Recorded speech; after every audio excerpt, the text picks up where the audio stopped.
ఓం నమ శివాయ. అందరికీ శిల్పా సురేష్ లేడీస్ చాయిస్కి స్వాగతం. నాకు కావాల్సిన వాళ్ళు నాకు చెప్పే ఒక మంచి మాట, నువ్వు మంచిగా రెడీ అయ్యి వీడియోలు చేయొచ్చు కదా, ఎందుకు రెడీ అవ్వకుండా వీడియోలు చేస్తావని.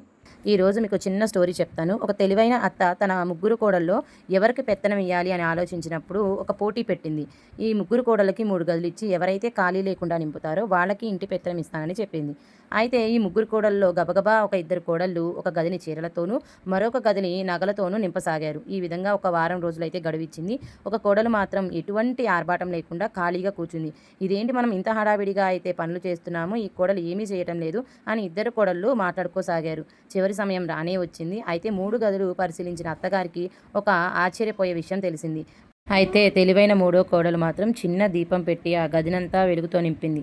అప్పుడు అర్థమైంది ఆ అత్తగారికి పెత్తనం ఎవరికి ఇవ్వాలో. మనం కట్టుకున్న చీరలతోటో నగలతోటో మనకి అంగు ఆర్భాటం రాదని, మనకున్న తెలివితేటలే మనకి ఆభరణాలని. వీడియో నచ్చితే లైక్, షేర్, సబ్స్క్రైబ్. బాయ్.